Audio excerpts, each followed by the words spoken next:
In this video, I'll show you.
Yeah. You get the link, but I want to make sure. Yeah. Oh, you're on that side. No, I'm on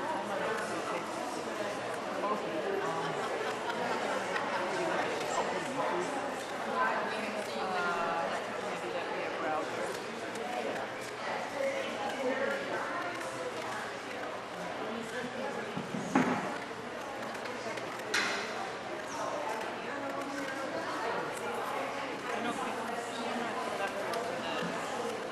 Okay, then I'll just email you the link. I wanted to make. I'm on Dee's computer though. Oh, okay. So, okay, I'm on YouTube. Okay.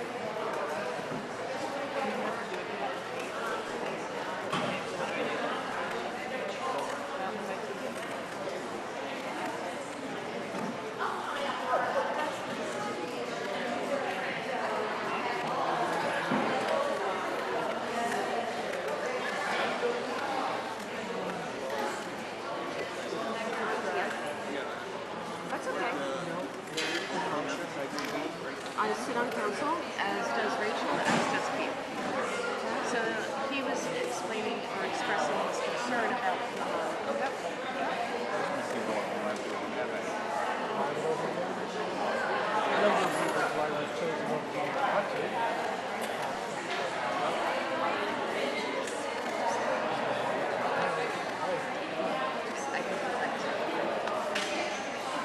I did a little bit, but I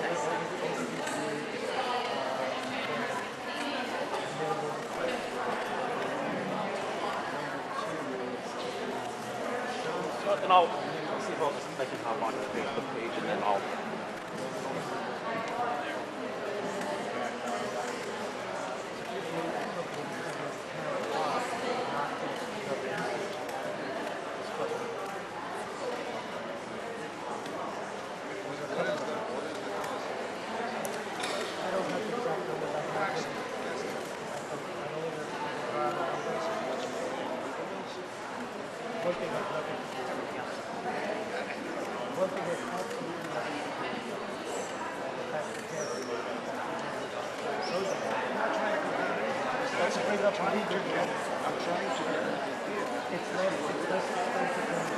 Yeah, I'm gonna email it. If that's Anna's computer, I'm gonna email it to her. I'm gonna She has access to everything, Speed. But just to get the link, Yeah, get in my email. just get the link for the YouTube. That's all. Send it to Deanna. Okay.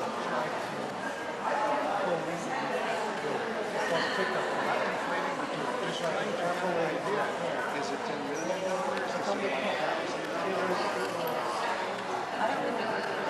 That's why I was saying. That's why I'm hesitant to say things are going to have to go and one thing I've learned, people who use what I say, I try to come to me, I've told them to do because it's been that long since somebody has asked me, good about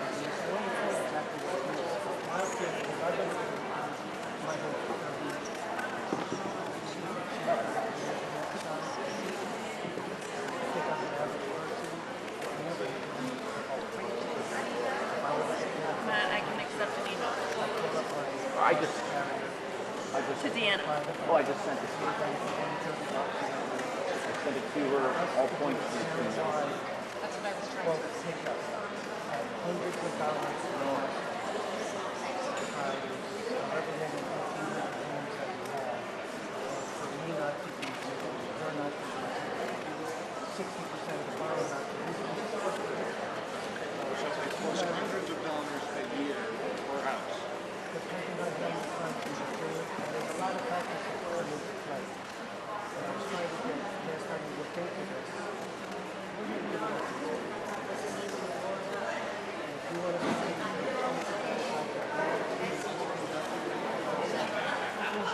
somebody has to take it. I have my office and my building on Scotch Plains. And twice a year they have both people. Number one, the people that come in to the all I need that borough. Well, my borough is now. This is borough. Okay, Sorry, I only have 2 emails for you. Your Verizon one and your old one. It's what's my DeAndre at Mountainside, New Jersey. NJ.com. Okay, DeAndre. At Mountainside New Jersey.com.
I will be at the meeting.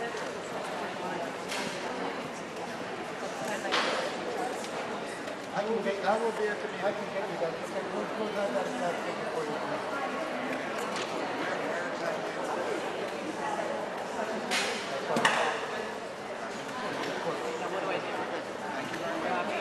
Not keep by the way. So, what's the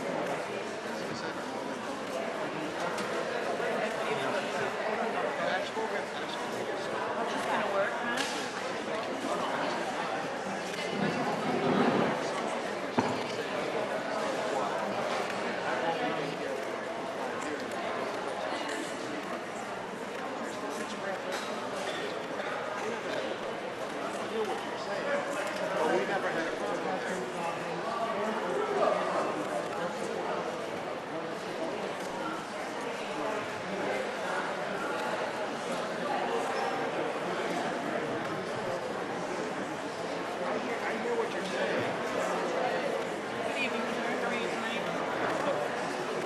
Sure. Hi, I'm Rachel Peter, Councilwoman. Nice to meet you.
Hi, how you doing?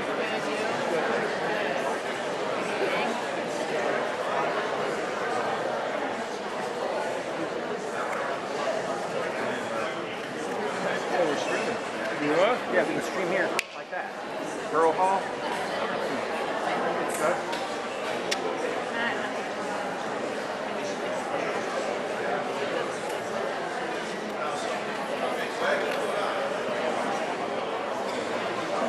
Punched you. Wouldn't be the first time.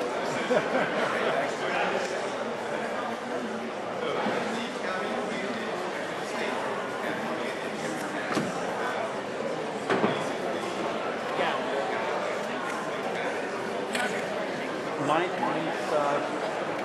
extreme, and I have a hard one.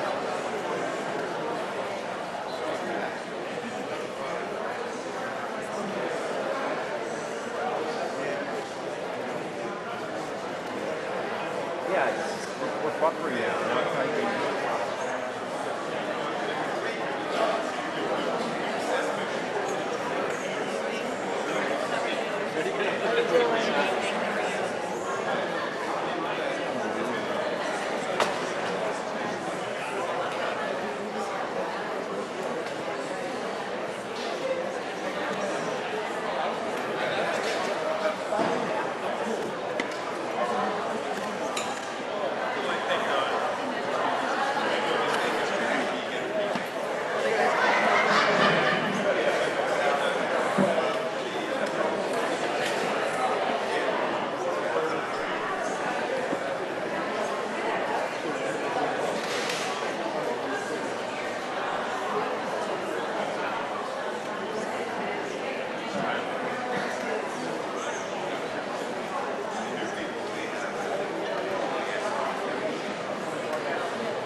Do you want my phone?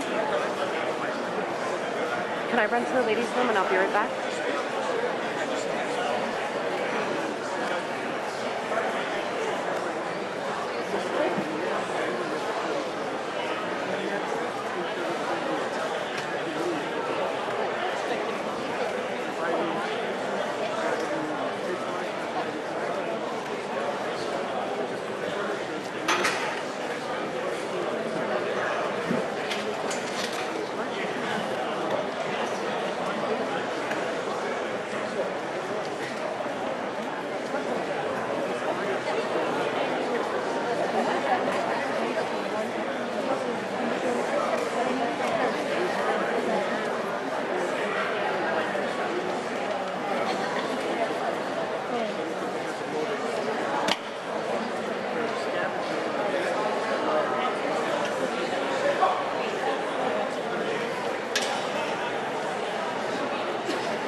How are you?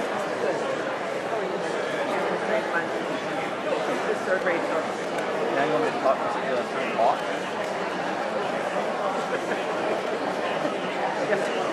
I just do that up at the Wi-Fi stuff.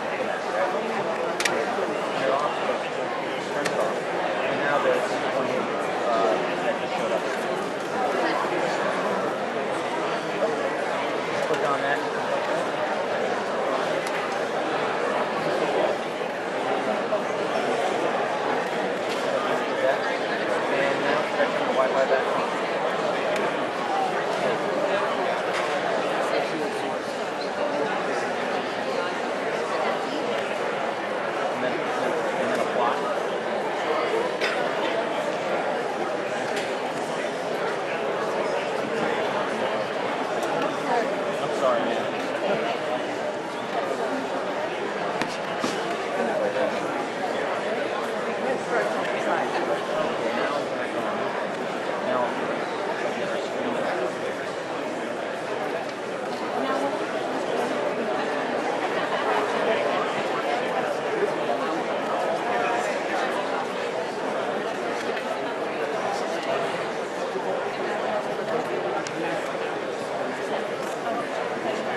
Yeah, we're all right, great. Thanks, man. I appreciate it.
Before I can start.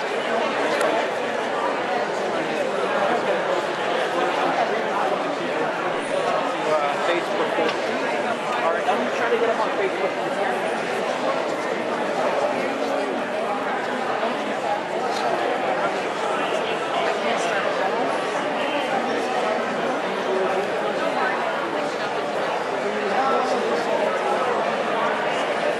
Are you trying to link it, or can we just go off of YouTube? I'm going to put it on Facebook, on our Facebook page. Okay, he's doing it right now.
What, are we ready?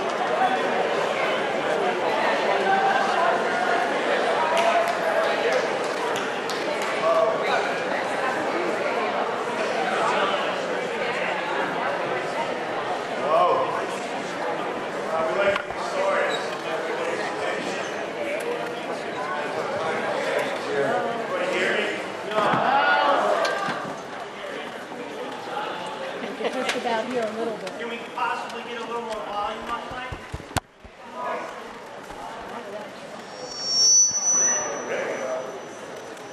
Hello?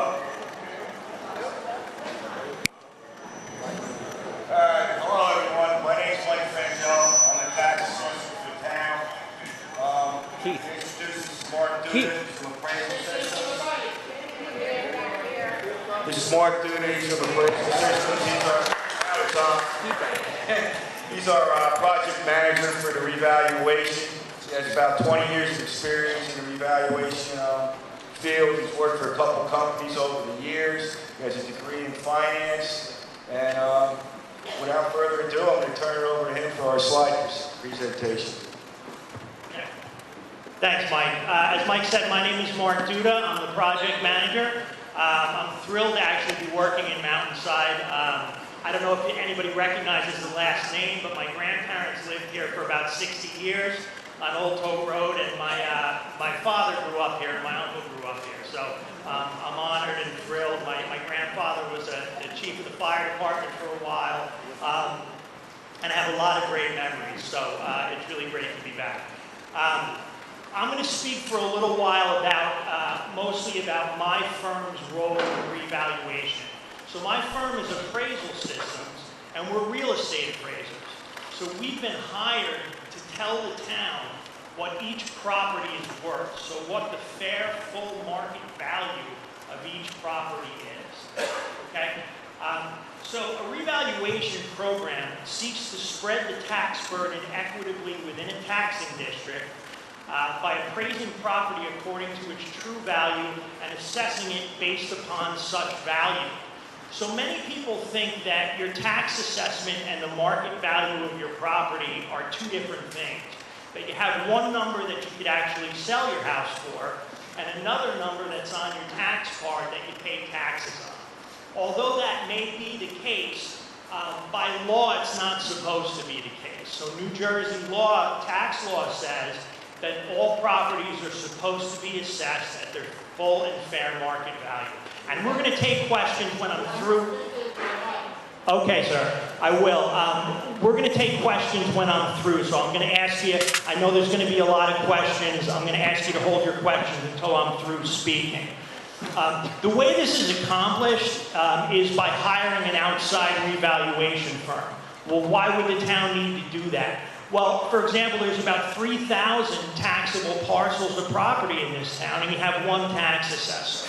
Okay, so it's unrealistic that Michael could visit each property, gather the information that he needs, and appraise all the properties for tax purposes. So he works with an outside firm to handle the logistics of all of that, of inspecting the properties and putting the market value on them. And we are the firm that was selected in this case. There are only about half a dozen firms in the state that are licensed to do this type of work. We bid on the job, and we're grateful to have been selected.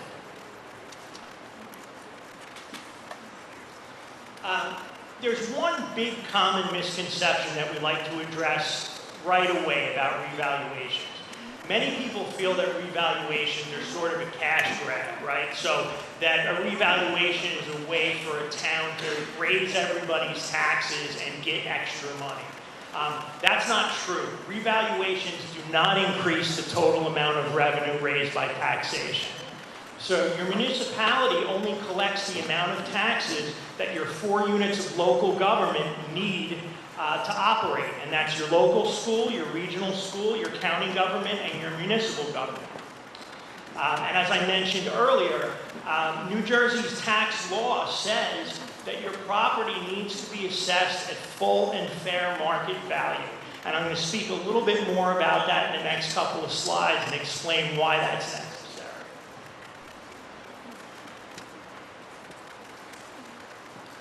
Just in addressing sort of that general misconception. Some folks might say, well, all of our assessments are going to go up. So if all the assessments are going to go up, why wouldn't all the taxes go up?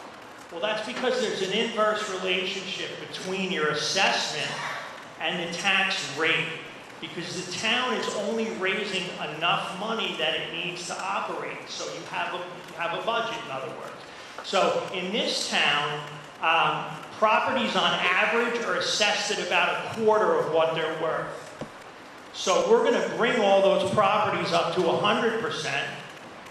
And if there is an unchanged budget, which I can't tell you whether or not there's going to be, and I don't think anybody can tell you at this point, but assuming there's an unchanged budget, your tax rate would go down in direct proportion to that increase. So if your average assessment is quadrupling, your tax rate would be cut into 1/4 of what it was in order to raise the same amount of money for the budget.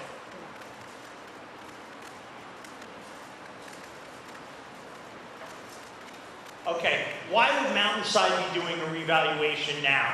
Mountainside hasn't had a revaluation in 34 years. That's part of the reason. I mean, the tax law doesn't say that every certain number of years you need to do a revaluation. It's not written that way. What it does say is that anytime the properties on average are assessed at less than 85% of their market value, the county has the authority to order their municipalities to conduct a revaluation. So for whatever reason, Union County has not ordered its municipalities historically to conduct these. Now, from what I understand, the state's sort of coming down on them and insisting that they do so. So the last reval here was 34 years ago. The average ratio, the ratio is just the average tax assessment compared to its market value. So the average property in town is assessed at about 27% of what it's worth. And again, if it's 85% or less, the county can order that revaluation. So it's pretty far off. This coefficient of deviation number, I put it up there just because it's something you might hear about. What that means is how much variance do you have in that average ratio? The reason you might care about that is because people might say, well, if I'm assessed at 27% of what I'm worth, and everybody else is assessed at 27% of what they're worth, well then at least it's fair, you know, one person relative to another. But it isn't, because what that coefficient of deviation tells you is that there are people that are assessed at about 10% of what they're worth, and there are people that are assessed at about 42% of what they're worth. So not only is that assessment number off, right, it's only 26.84%, not 100%. But one property to another, it isn't fair who's paying what. So that's a big reason why this needs to be done. Another reason is it says number of appeals. It's not really just the number of tax appeals you have. It's really the dollar amount of those tax appeals and how many years those tax appeals have carried on for. If the municipality loses some big tax appeals and has to refund money, typically that's not money that any town has lying around. You know, I've worked for some municipalities who have lost big tax appeals and they've had to bond out the refunds. It's something that you want to avoid at all costs. And the more your market value drifts away from, the more your assessments drift away from full and fair market value, the greater risk you have of losing tax appeals.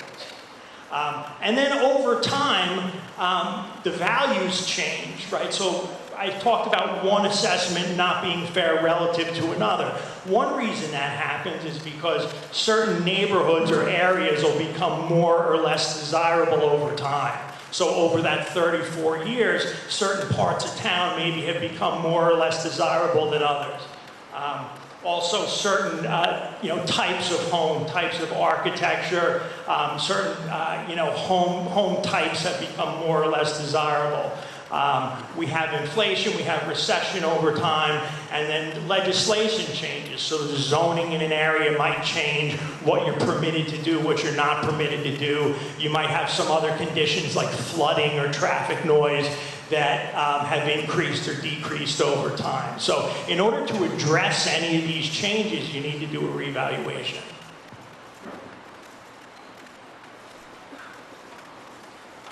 So we kind of break down our involvement in this into a 7-step process in terms of how you're going to be dealing with us, with my firm Appraisal Systems, and I just want to take a few minutes to talk about that.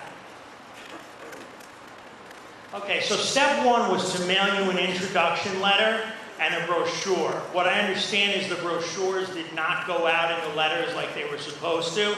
I apologize for that. We have 2,500 brochures here tonight that are available to folks. They're posted online on the borough's website as well as on my firm's website. And I will ask my inspectors to carry a few around as they go from house to house. So hopefully, any questions that you want answered will get answered through the brochure, or you can always email us or give us a call, and I'll give you my contact information before the night's up. The contact information is also in that brochure, so I would encourage everybody to take one. The letter just kind of says, we're beginning this revaluation process. We appreciate your cooperation. Somebody's going to be visiting your house between 9 to 5.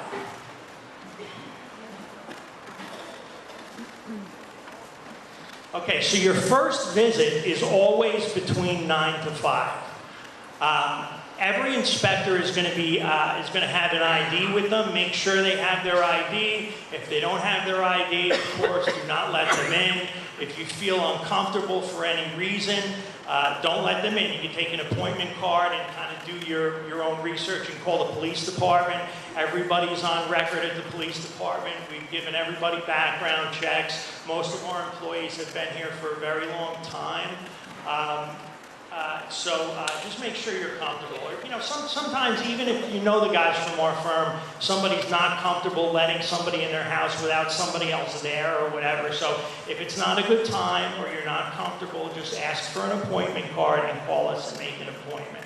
We do ask that if it's possible for you to walk the person through, if it's a good time and you're comfortable, to please allow us to do that. We do have 3,000 properties to cover, and we've got to make 3 visits to every property, and if we have to schedule appointments for everybody, we may not be able to finish it this year. And so we really ask for everybody's cooperation so that we can do that.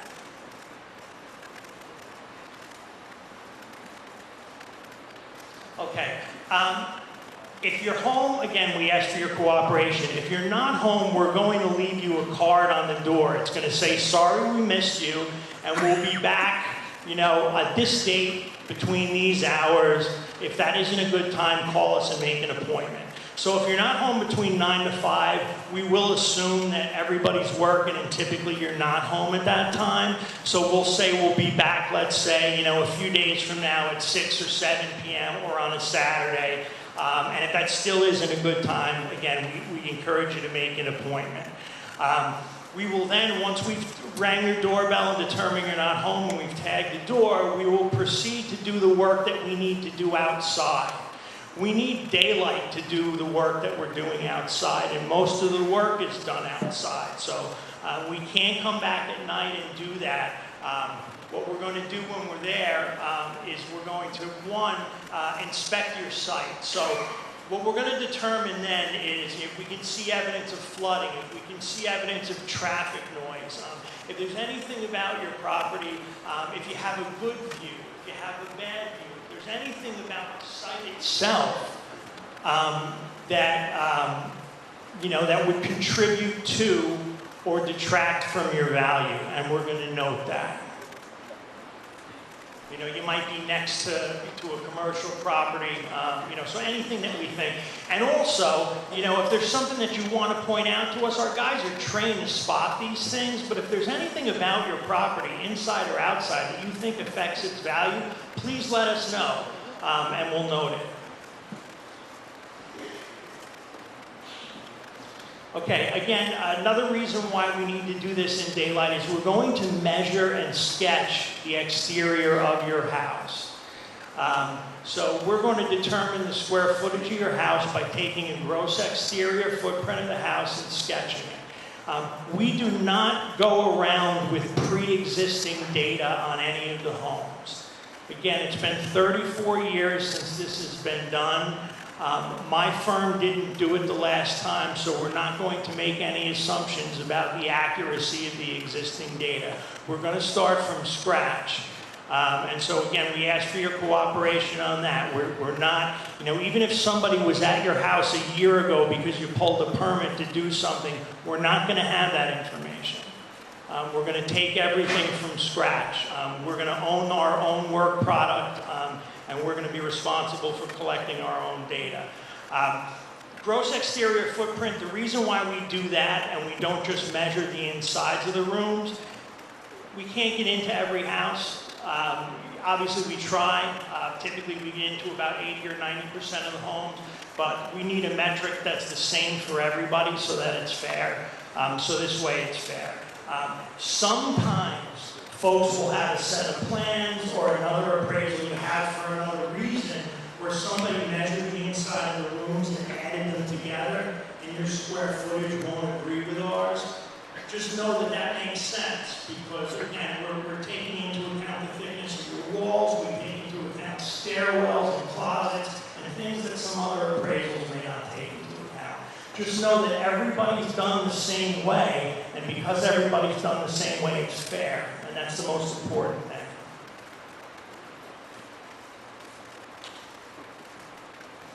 Okay, so in measuring the exterior, we're going to take that gross exterior footprint, we're going to break down the house into different sections. So at the end of this process, I'll talk about this a little bit more in one of the slides coming up. You're going to have access to your property record card and you're going to look at it. So somebody's going to sketch this house for an example, and you're going to have a garage here, you're going to have an open porch in front, and you're going to have a story over a finished basement there. It's going to say that it's a ranch. You know, it doesn't look like it's updated. It may or may not have some topography issues. I'm going to leave that up to the person that's inspecting the house. But again, most of the work is done outside, and we do need to do that during the day. Another thing we take into account is the architectural style. So I don't know if, I think most people have had appraisals done for some reason, if not for anything else, when you bought your house. And the appraisers will look at sales of similar homes in your neighborhood and make adjustments for the difference in your homes versus their homes to try and come up with a value. We don't do it exactly that way, but it's similar enough where what we're interested in doing is determining the architectural style of your house so that we can look at similar homes in your neighborhood and what they sell for, and we make sure we do an accurate appraisal, right? So if you have a contemporary or a ranch or an old colonial, or a ranch again, or a Cape Cod, we're going to note that. We're going to compare your house to those types of homes. And when the process is complete, and you come in and sit down with us and ask us how we came up with the value, we're going to have sales that we'll be able to show you of similar homes in your neighborhood. We're also going to note the condition of the house. That varies greatly, and obviously it has a big impact on what the value is, especially things like kitchens and baths. You know, whether or not those things are updated and what you'd be able to sell the house for. And we actually determine how much updating contributes to the value of the house by looking at homes that are updated versus houses that weren't updated and what the difference in the sales prices were.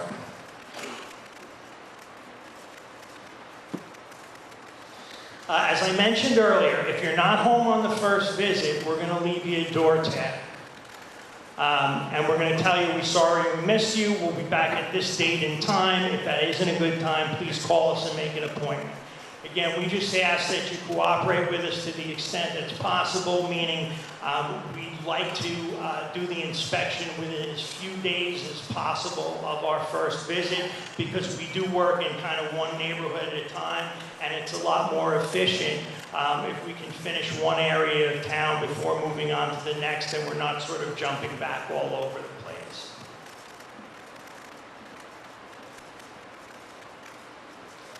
If you are home and it's a good time, we also perform the interior inspection on the first visit. This only takes about 5 to 15 minutes. We're gathering some very specific data when we're there. It's not the kind of inspection that you would do when you bought or sold a house where somebody's going to come in and snake a camera up the chimney and see the condition of the flue and all that kind of stuff. We're taking a room count. Determine how many bedrooms and bathrooms. Essentially, we're looking to see what's been updated. We're looking to see if your basement and or attic is finished. We're determining what the building materials are. So you have plaster, you have sheetrock, you have wood floors, you have tile floors, you have some combination. What your heating and cooling systems are. So we're in the house from, anywhere from 5 to 15 minutes, and that's typically all the time that we need to gather all the data that we need.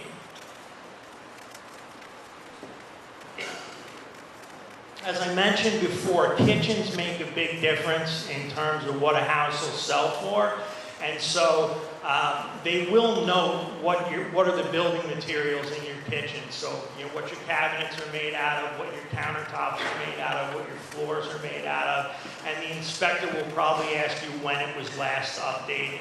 We're trying to determine if you have an older kitchen, an average kitchen, or a modern kitchen. And sometimes you didn't update the whole kitchen. Sometimes maybe you left the cabinets and just replaced the counters or whatever. Just make sure you tell the inspector so that we have all the data that we need. Again, we're looking for information that would help us arrive at a reasonable, fair sales price. So if you've ever read a listing for a house that's for sale and they're sort of describing their kitchens and baths, and that's what we're looking to do also.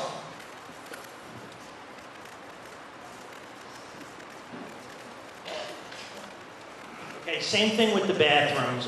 In the bathrooms, we count the number of bathrooms and we count the fixtures in the bath. So when you look at your property record card and when the gentleman performs your inspection, you'll see a number of baths and it'll note how many fixtures are in the bath. And we'll be happy to explain it to you at any point. For example, a lot of people refer to a powder room as a half a bath. We would refer to that as a 2-fixture bath. And it's just, if there's any confusion about anything in your record that we've written down, just ask us and we'll explain it. It's the same way for everybody, and it's the same way throughout the state. Much like the kitchen, we're going to note what's in the bathroom, and we're going to try and establish whether or not we think it's been renovated. The guys are trained to spot that, but again, the more information you can give our inspectors, the better. Similar thing with basements. We are interested to see if your basement's finished. Now, your basement finish does have value. It doesn't have the kind of value that above grade finish has, and it's not counted in your gross living area or in your square footage, okay? So it has less value than your first or second floor, but it does have value. And of course, when somebody sells their house, if they have a nicely finished basement, it's something that'll appear in the listing. And it will be described as such. But we're also looking for any kind of negatives like mold or evidence of flooding, right? Some situation where maybe you could never finish it even if you wanted to. In order for us to call a basement finished, 2 out of 3 surfaces need to be permanently covered. Those 3 surfaces are the ceiling, the wall, and the floor. So for example, if you have your ceiling sheetrock and you have pergo on the floor, but you just have painted cinder block walls, that's 2 out of 3. We do consider that finished. We're going to pick it up as a finished basement.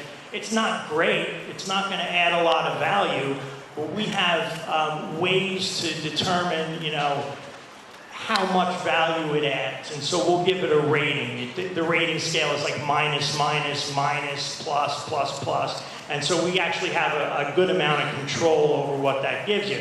Now, if it's a very nicely finished basement with, with plumbing and a wet bar and everything else, then we may rate it plus, plus, and it'll have more of a value. But again, basements don't carry the same kind of value as above grade living area, and they don't count in your square footage.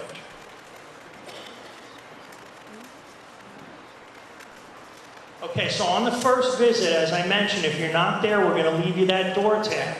It's going to tell you when we're going to come back, and it's going to say if that's not a good time, call us for an appointment. Well, if we don't hear from you, we're going to come back at that date and time that we left on the card. If you're not there, we're going to leave you this card, what we call an estimate tag. Basically, it says, sorry we missed you. This is what we're estimating is on the inside of your house. If it's inaccurate, please call us and schedule a visit, and we'll come in and fix it.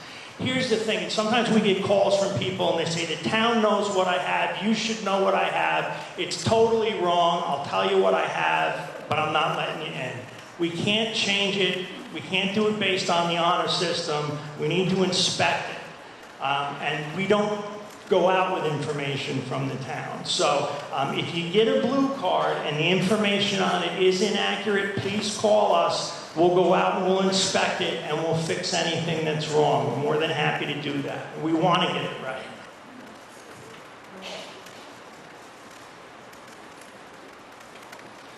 There aren't many condos in town. I just saw a few, so I'm not going to sort of belabor this much. The condos are done a little bit differently. Because they're typically interlocking, we can't really pull a measuring tape on them and sketch them. So we take the square footage for condos out of the master deed, which is great because it agrees with what people think they have and what they in fact do have. If it's wrong, however, we're going to tell you you need to get your master deed amended because we're going to use what's in the master deed. For the interior, we need to inspect them. You know, it's the same process as it would be for any other residential properties.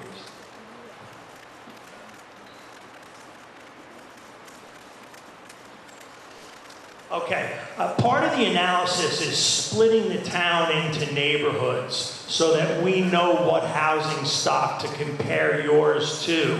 Michael, your assessor, and I have already driven the town, and we'll have many conversations throughout the process about how to divide the town up into neighborhoods. So in other words, if you have a colonial home and you're in neighborhood A, we're going to look at sales of other colonials in neighborhood A to compare your house to make sure that we've got the market value correct. We're not going to use sales of colonials on the other side of town, which may be more or less desirable. So we're going to stay inside the neighborhood. So the neighborhood delineation is an important part of the process. It's not something we've done yet. It's something that'll happen very soon. And so some of the ways we might divide it up, similar style houses, houses of similar utility, similar age and size, similar quality, houses that sell in a similar price range, and similar land uses for zoning. We'll address all of those issues as we divide it up. There are neighborhoods now, but again, they're from 34 years ago. And so we're going to have to talk about what's changed and what we need to do going forward in order to make sure this is fair.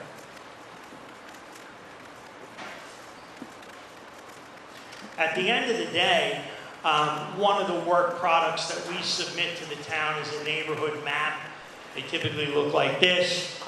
It'll be property in the assessor's office, and some of the ways that they're delineated could be natural barriers, zoning, as we mentioned, streets and highways, rail lines, or again, like from the previous slide, housing stock, similar utility, similar pricing.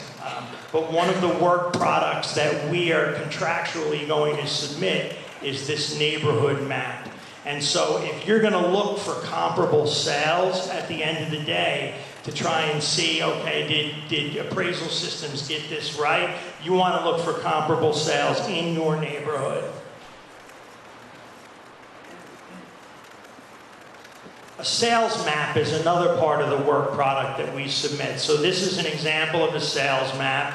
This is a page of a tax map, and we'll show all of the sales that happen in the particular neighborhood. So if this is your house here, you know, you'll be able to see that this house sold and it was a clean sale. These yellow ones are not sales, but they're listings. So this is something that's on the market. We won't actually, you know, it's not a sale that you can use if you appeal it or something, but it's something that we pay attention to see what the trends are. And the ones that are in red, we're acknowledging that they happened, they were sales, but they're not clean sales. When I say they're not clean, they're not arm's length transactions. So they might be a foreclosure or a sheriff's sale or a divorce sale or an estate sale. They're sales that are not indicative of full and fair market value, and they are not used in the analysis.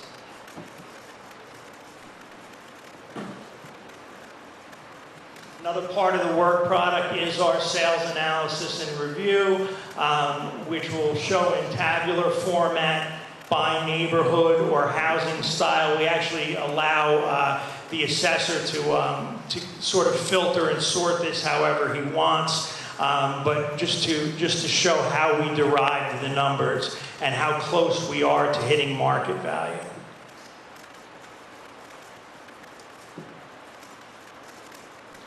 Once we're done with all of that and we've submitted that work product and we have approval from the numbers from Michael, he's reviewed them, we will send you another letter. Your letter will say, as of October 1st, 2019, we believe the fair market value of your property was X. Okay, so we're doing this for the tax year 2020, but in any given tax year, the market values are set as of October 1st, the prior year. So we're looking at a snapshot in time, October 1st, 2019. We're not considering sales that happened after October 1st, 2019. So even though you may not get your value letter until after October 1st, in fact, you probably won't. You'll probably get it early next year. The cutoff for sales that we consider is October 1st, 2019. This will also say, if you want to discuss with a representative of my firm how we arrived at this number, schedule what we call an informal hearing. And so, whether or not you just want to see how we arrived at the number or go over your property record card and make sure the data is correct, or you think we've got it wrong and you want to give us other comparable sales to look at, for whatever reason, it's a good idea to schedule the meeting. At the end of the day, the property owner is responsible for the accuracy of the information on their own card. So if you don't schedule a meeting and we have you down somehow for the wrong number of bathrooms, or we didn't get in your house so the information is wrong,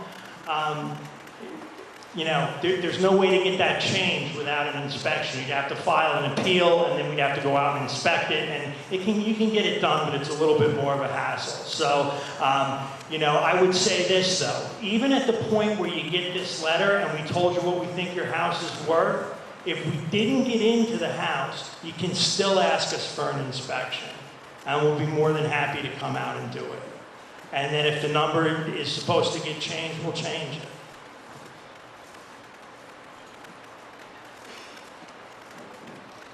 Any of the information that the municipality requests that we post on the website, we will post on the website. We have yet to have this conversation essentially about how much we want to put on the website and how much we want to leave essentially to the informal hearings for people to get. But we already have created a link on the website. It's not live. It should go live tomorrow. That'll have whatever information there's out there now, which will be the inspectors. So before the inspectors knock on your door, there's going to be a list of them on our website. We'll give them to the town as well, so that you know who they are, what kind of car they're driving, what the license plate number is. There's a photo of the guy, what he looks like. There will be a copy of this slideshow. There will also be a copy of the brochure and any correspondence.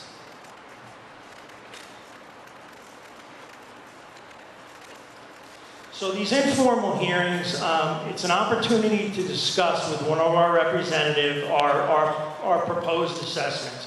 At the point where your letters go out, those are still preliminary and subject to change, because we do change some of them when we meet with folks.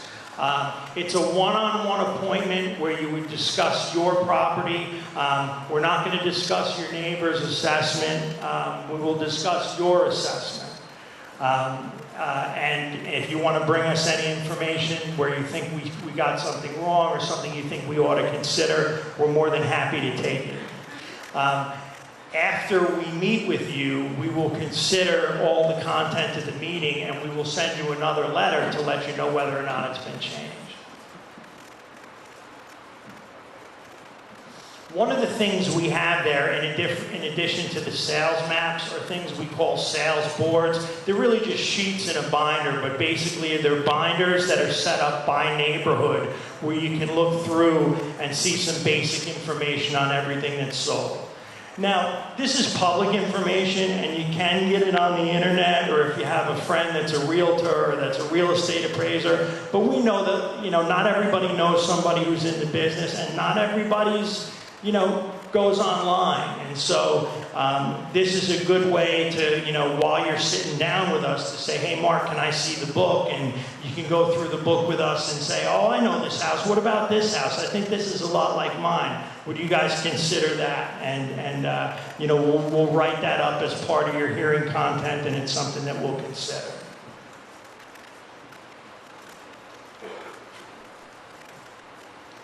Once we've conducted those hearings and we send you a letter letting you know whether or not we've changed your assessment, we're going to transmit the values to the municipality and to the county. At that point, they do become your official assessment. You'll get your tax card in the mail letting you know what your new assessment is.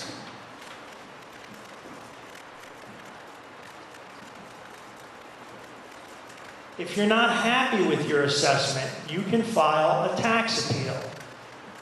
I don't like the term tax appeal because you can't appeal your taxes. That's just the reality of it. If your taxes go up and you're not happy about that, which nobody would be, you can't say, well, my taxes went up X amount and I'm going to appeal that. Your taxes are actually not something you can appeal. What you can appeal is your assessment. So that's my firm's work product. So if you think, if we said that your full and fair market value for your house was $500,000, and you don't think that's right, you think it's $450 and you're not going to get a penny more than $450, you can file a tax appeal, and the tax appeal form will ask you to submit 3 or more sales to demonstrate that, and that's what you would have to do. And a couple other things I'm going to point out. I hate telling people what they can't do, but it's so common that we feel we need to. You can't appeal comparing your assessments.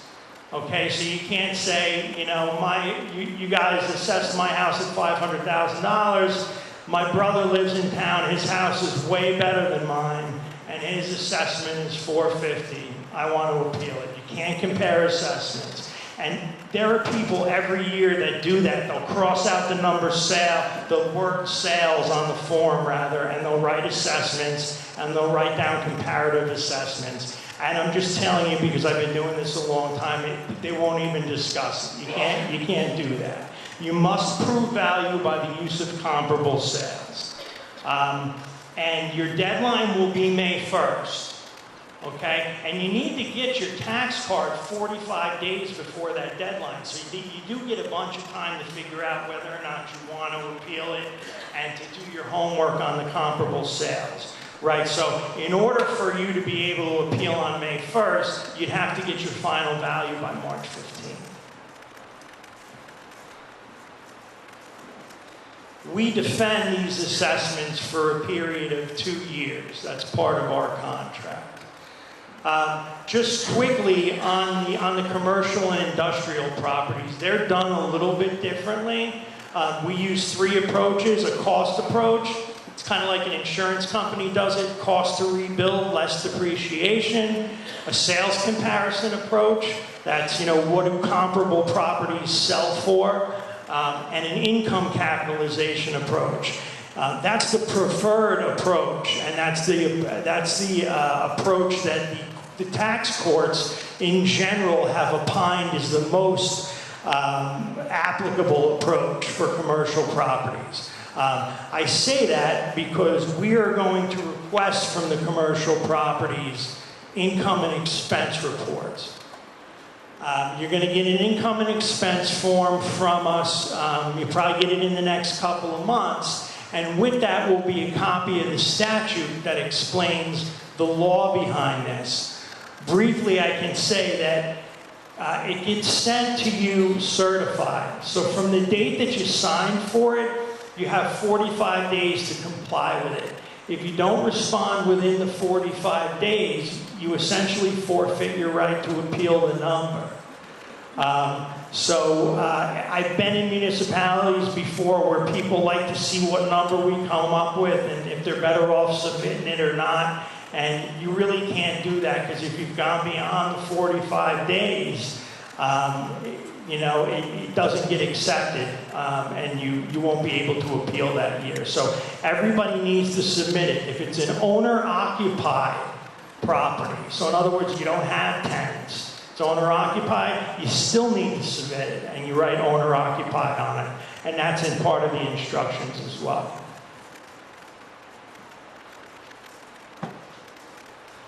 Okay, and this is fine. This is the final slide. October 1st, I mentioned, is the valuation date. So we're valuing every type of property as of October 1st, what's there on that day. So properties that are under construction, we value them, what's there that day. If it's gutted, we're going to value it like it's gutted. We don't, guess at what it's going to be when it's finished.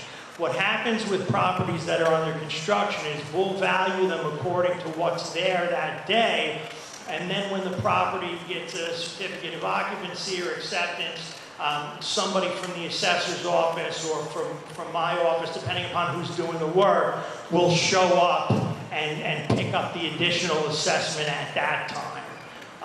But in terms of the assessment that you'll see from my firm, if you have a property that's under construction, it's going to be valued as under construction.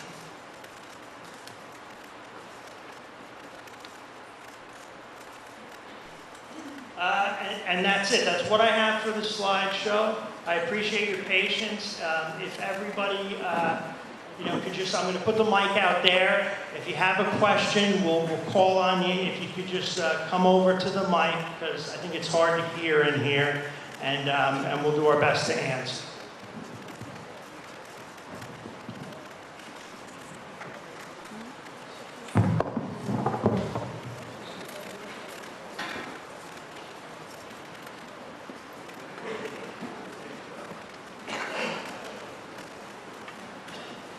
My question is, after you do the evaluations, let's say 2-3 years from now, you're going to sell my house, but the market has changed and it's lower. What does that do for the taxes for the person buying it, or does anything change? Depends on the condition. Depends on.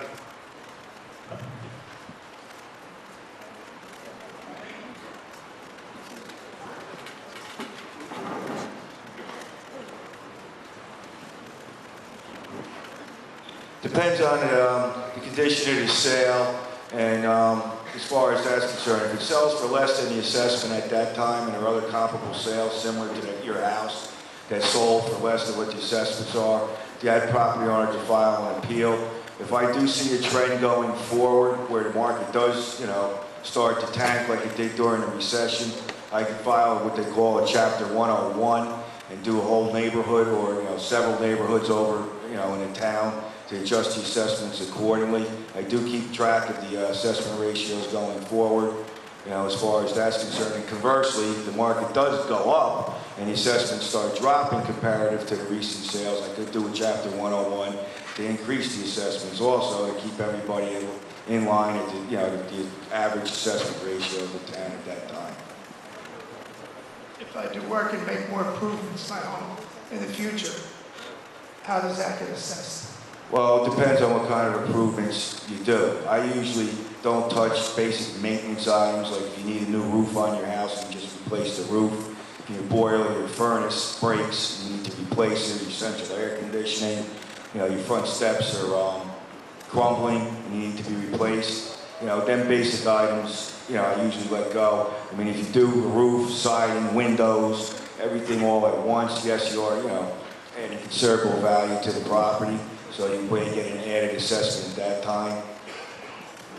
A kitchen? Kitchens, yes, they're considered. Kitchens, bathrooms. And sometimes if the market is low, and I look at it, and you did do that work, and I say, okay, the house is assessed at this, it's worth this. relatively, what it's assessed at, I may let them go, depending on the market conditions also going forward. Everything's kind of subjective, and it's play it by ear going forward. Thank you.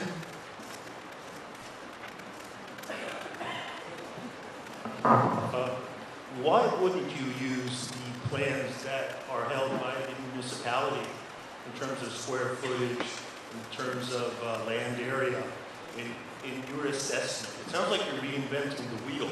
Now, I believe you're getting paid, over $150,000 base to do this work for the municipality. Is that true? Yeah. And possibly even more, correct? Yeah. Okay.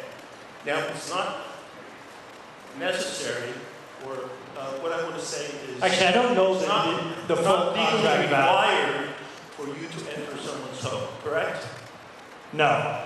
Okay. Third, how come Realtor.com, Zillow, and all the other realtor type things can assess homes, but you feel the need to enter people's private domains and subjectively assess whether you think my wife's refrigerator is more expensive than my neighbor's? I don't know if I'm going to remember everything you said. I'm going to try. I'll repeat it. One thing is we don't include appliances in the, there's the tax law that dictates we do certain things. We do not use pre-existing data because, one, the town doesn't want us to use it. Why not? Why would it be inaccurate if the house was built within the last 15 or 20 years and you approved the work and the town approved everything? Why would it be inaccurate? People do things without taking permits out. Some things can change over time. There's a lot of different variables that go into that. And we do not have all the building plans going back that far, in our offices. As far as that's concerned, yes, I do look at them, when I go out and do construction. And I do spot check some of the measurements as far as the size and stuff of the houses. Yeah, the plans and the as-built are often very different. And I can tell you this, no, you don't have to let somebody in your house. But if you don't let somebody in your house, you have to live with the estimate that you get. If you go to appeal it, what the tax board will tell you is you have X number of days to allow the inspection. Are you going to be using drones, or how are you going to inspect the backyard of a facility when there could be dogs and other liabilities, not only to your people, but also to the homeowner in terms of insurance and so forth? We ask for the homeowner's cooperation. If you don't want to cooperate, you don't have to. But again, we'll do the best that we can to be as accurate as we can. But if you're not, we're appraisers. We need to see what we're appraising. If you're not going to allow us to see it, then you're going to have to live with what we come up with.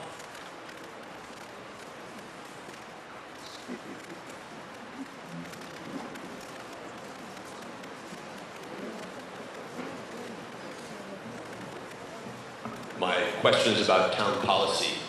Probably one of the biggest fears that we would have is that for any given house, especially our own, that the post-assessment value is going to be a lot higher. It's going to result in a much higher tax bill than previously. Does the town have any policy about buffering that at all? If it goes up a lot for some or down a lot for some, will the entire impact be in one shot? There's no laws currently on the books that would address that issue. The only thing I can think of is they may have did pass special legislation for Jersey City. I'm not exactly sure about that. No. Some folks asked for that, but nothing was done about it. Because of, listen, if somebody's taxes are going to go up, especially appreciably, what that means, to be honest with you, is that the property was underassessed, and it needs to be corrected. So it's sort of a hard truth to swallow, but there is no remedy for that legally. It's just... Is that up to the town council or up to the county? Those laws that you're addressing? It was a state law. When we did Jersey City, which is what Mike was referring to, there were council people that proposed some kind of phase-in or something like that. It didn't get anywhere. Because what happens is there were just as many people in town that were due tax relief. You couldn't ask those people to wait another 5 years to get their tax relief because somebody else was underpaying their taxes historically, you know? It just isn't, it's not fair.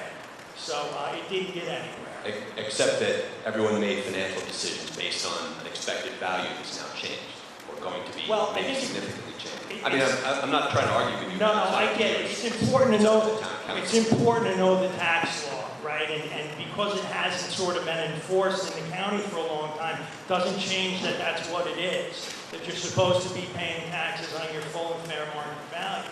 So if your average assessment in town is roughly a quarter of your market value, and you're only paying 10 or 15% of your market value, you should know that your taxes are going up, right? And it shouldn't be a surprise. It's a surprise if you don't know what the tax law is. And I know a lot of people don't know that. And I know that I know because I'm in the business.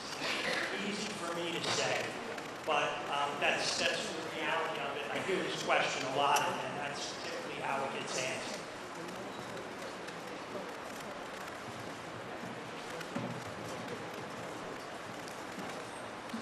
I have a question.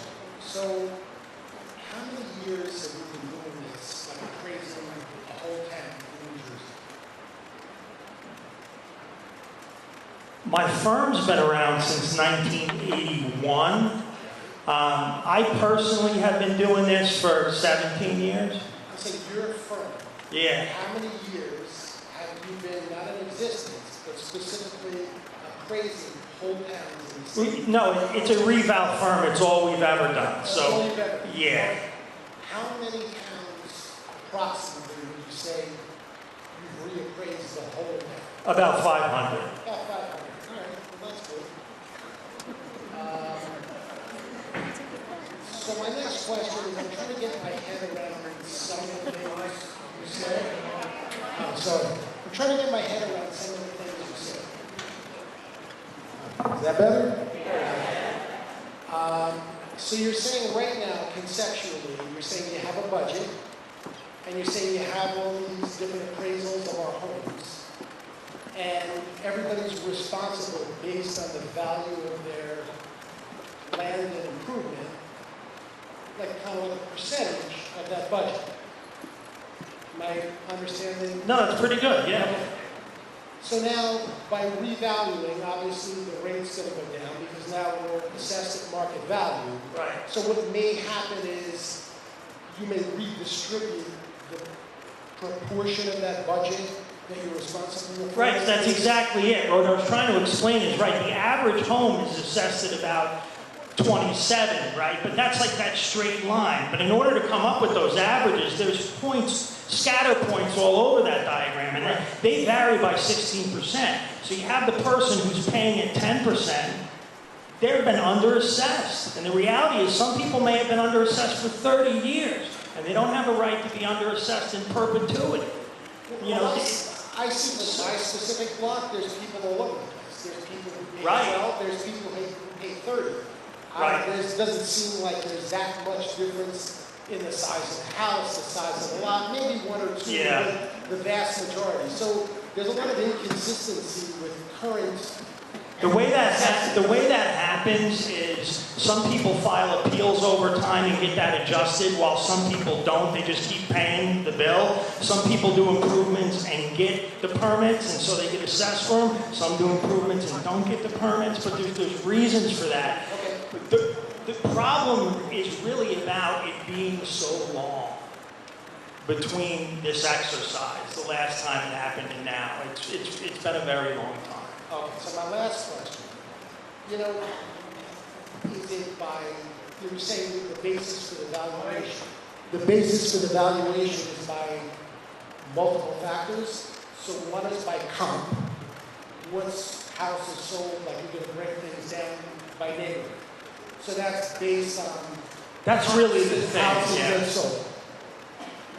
You know, the other thing is, you mentioned construction costs and you know, depreciation. That's something very different than a comp.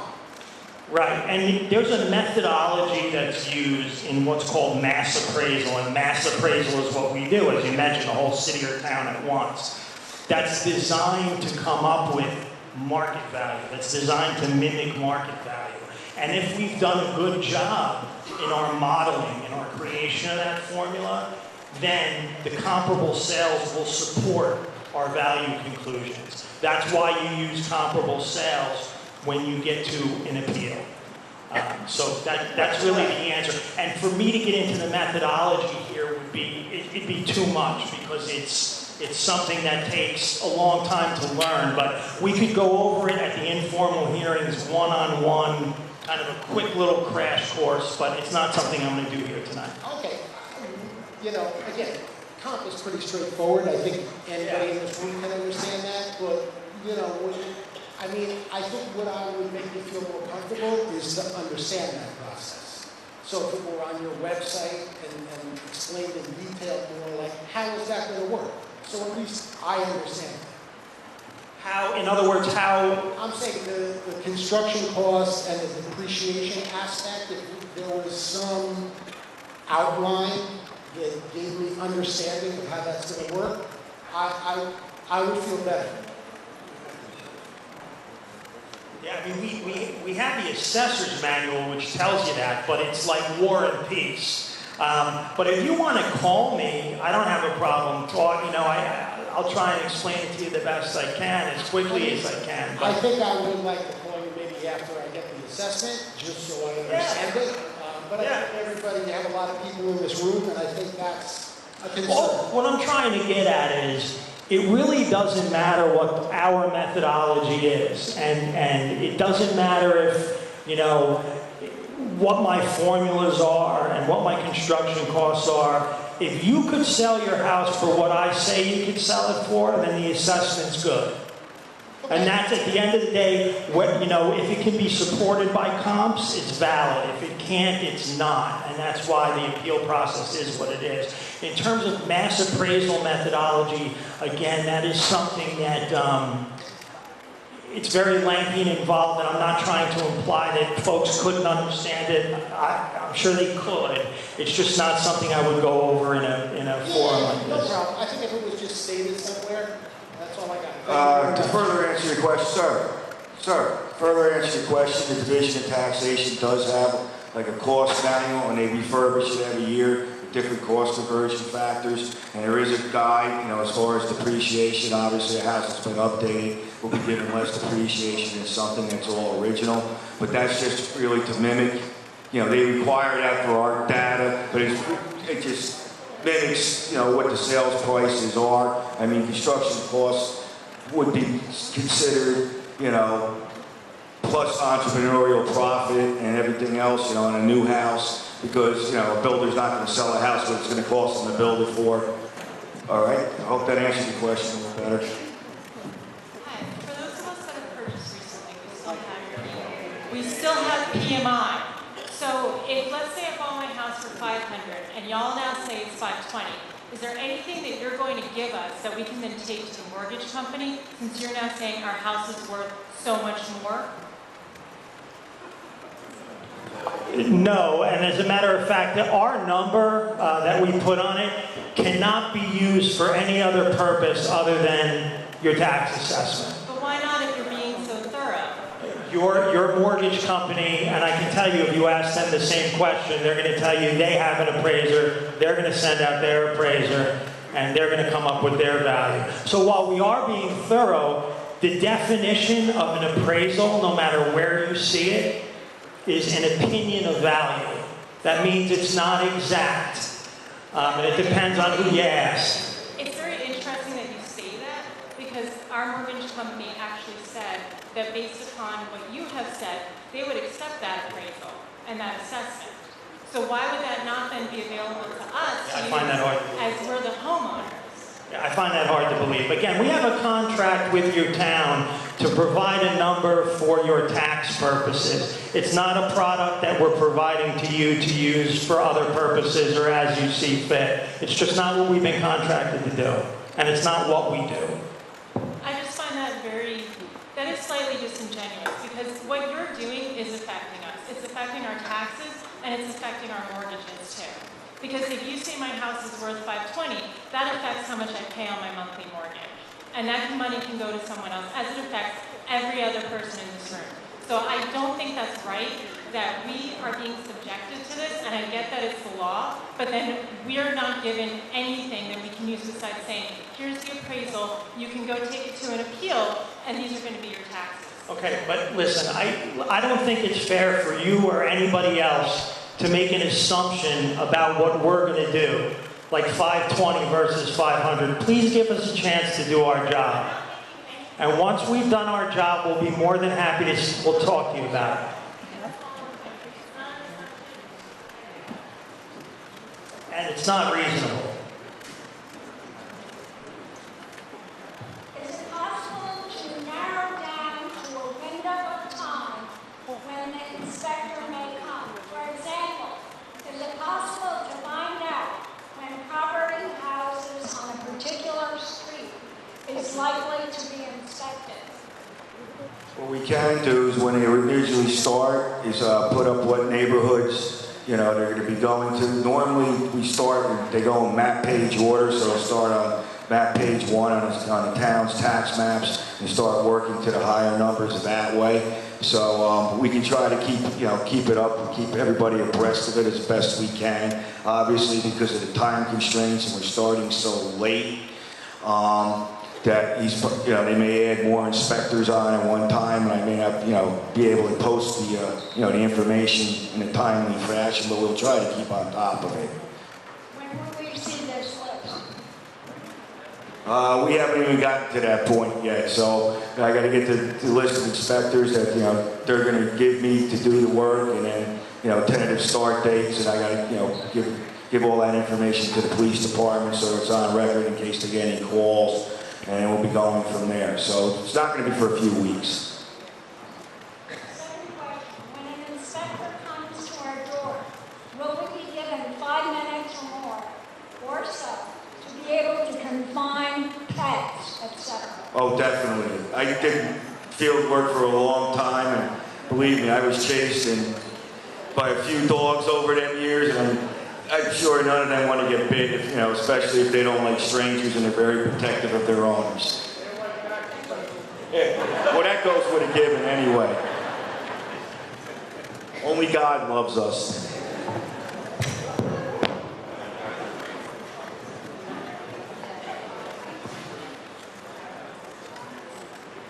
My question is, since our assessment is going to go up, and you're saying that our taxes probably won't, because when the assessment goes up, the rate goes down.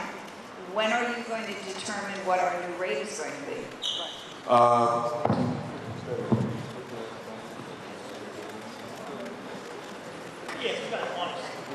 Yeah, so if the town wants us to, which I think they're going to, we'll put an estimated rate in your value letter so you can calculate what your taxes might be. An estimated rate is just that. It's an estimated rate. But, you could at least figure out ballpark. That would be based on, the prior year's budgets, as far as that's concerned.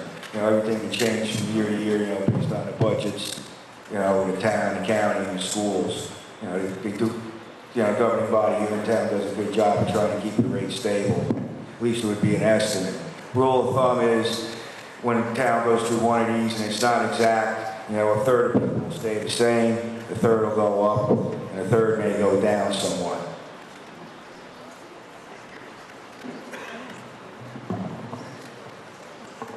Okay. I want to know how many inspectors you're going to have? We haven't determined that yet. And how many years out of high school will they be? I'm sorry? How many years out of high school will they be? It varies. We do have some young guys. We do have guys in their early 20s. We also have guys in their 60s, so it varies. I'm not sure which inspectors are going to be in Mountainside yet. They are going to be guys with some experience because, the housing stock here is not completely uniform, and you do have some more difficult houses to sketch, so I am going to put guys here that have some experience. So how can you have a fair evaluation if you have a teenager here or early 20s and a 60-year-old over here?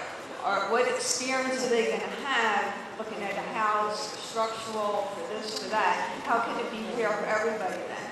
Well, I'll tell you this, the guys that go around, the inspectors, they're at the data collection level. They all receive the same amount of training. They wouldn't be out there if they weren't good. All their work is checked first by their field supervisor, who has to sign off on it, and then the appraiser that's ultimately putting the number on it is also going to check their field work by looking at, the photos in conjunction with the sketch and all the data that was collected. So we think we have a pretty good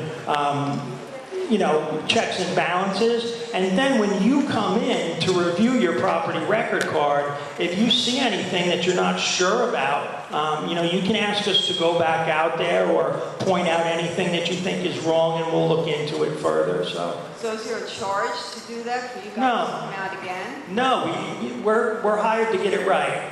So- If you think there's something wrong, we'll look into it. So if you come out a second time and you find that it's lower, higher, wait, how can I put this?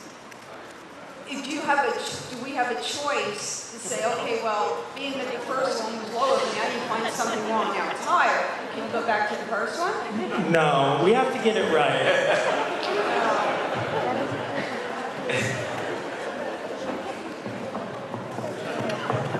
I got two quick questions. The first is,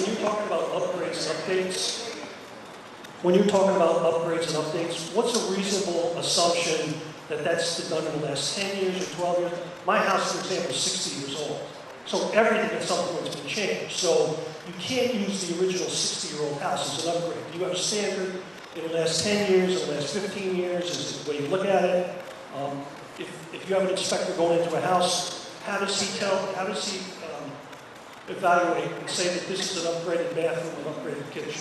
Right, so we kind of consider things either old, average, or modern, based upon when our guys think they've been done. Based upon the building materials, how you answer the questions and when it's been done. There are some 60-year-old houses that haven't been touched. I've got a pink and black tile bathroom in my house, and it's old. So that's going to be old. But there's also homes where maybe you had updates done in the 90s. That's not modern.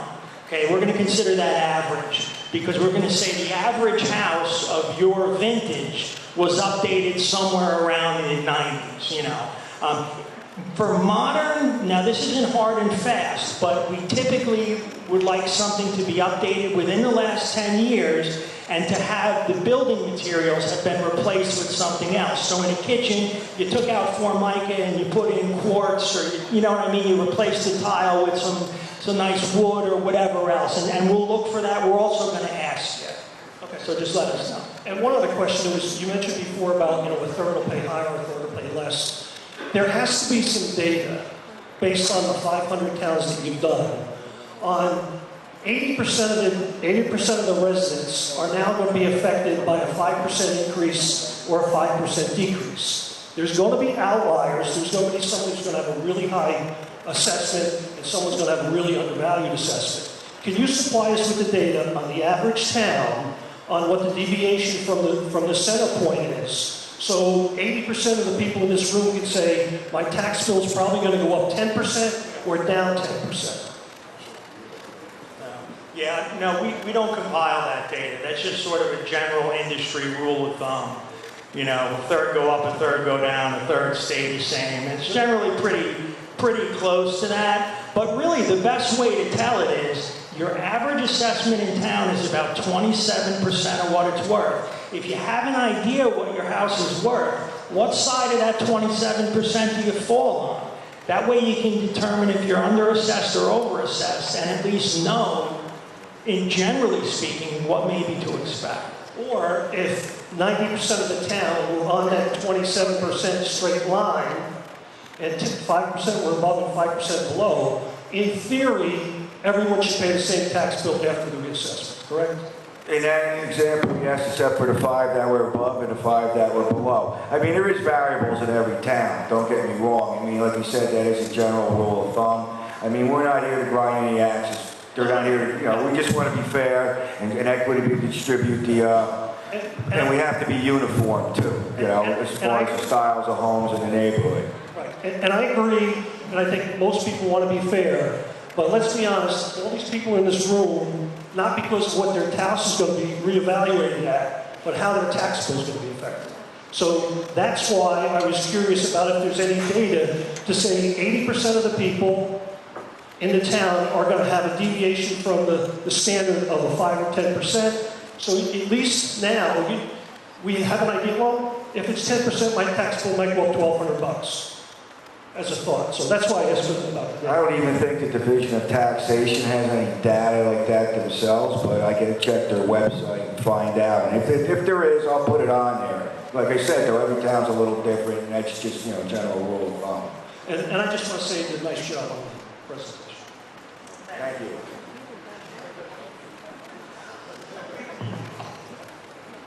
I have a question, just a general question for understanding. You say that there's a tax budget that has to be met, and the taxes are going to be reassessed in all the houses, and there's going to be a redistribution of what that number is for each household. Well, my question is, Mountainside, I always thought was buffered by the commercial businesses that were down 22, and that's what helped keep the tax rate down. And a lot of businesses, you say 34 years, I've been in town 38 years, there's a lot of new businesses that have grown up over those years. So won't some of that buffer what our tax rate would be? Won't that come out of this assessment? It's a really good question. I can't answer it though. The answer is it might. In some towns that we do, you know, in other words, what you're talking about, has the commercial value gone up enough in proportion to the residential value where it's going to help continue to alleviate some of that tax burden. Exactly. I won't know until we come up with the numbers. Will you provide that information?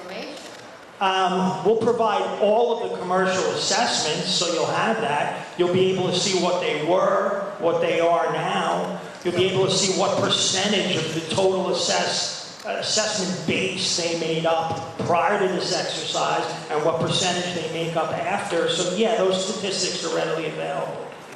All right, that's what I wanted to say. Okay, you're welcome.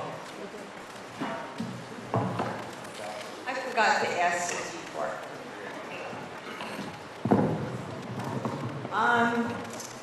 When you were saying about a finished basement, there were 3 things.